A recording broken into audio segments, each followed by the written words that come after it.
সুপ্রিয় দর্শক, আমাদের কাছে মোহাম্মদ হুমায়ুন কবির নামে একজন জানতে চেয়েছেন যে বর্তমান বাজারে যেভাবে মুরগি ড্রেসিং করা হয় এ পদ্ধতিতে এ মুরগি খাওয়া বৈধ আছে কিনা। প্রিয় ভাই, খুব গুরুত্বপূর্ণ একটি প্রশ্ন। দেখুন, আমাদের বর্তমান সময়ে যেভাবে মুরগি ড্রেসিং করা হয় সেটি হচ্ছে মুরগিকে জবাই করার পরে গরম পানির মধ্যে চুবিয়ে ডিজিটাল মেশিনের সাহায্যে ওই মুরগির লোমগুলো উত্তোলন করা হয়।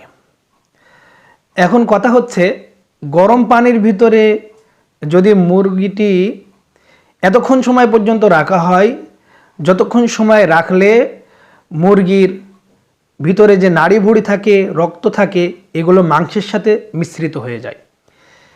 এত বেশি যদি সিদ্ধ হয়ে যায় সেক্ষেত্রে এই মুরগি খাওয়া বৈধ হবে না।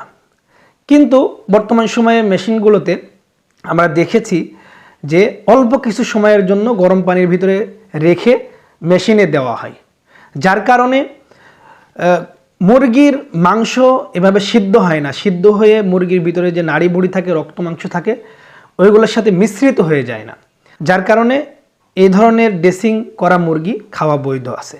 তবে উত্তম হচ্ছে এই ধরনের ড্রেসিং করা মুরগি থেকে বিরত থাকা, অন্যভাবে অন্য পদ্ধতিতে ড্রেসিং করে আমাদের মুরগি ভক্ষণ করা উচিত। আশা করি উত্তরটি পেয়েছি।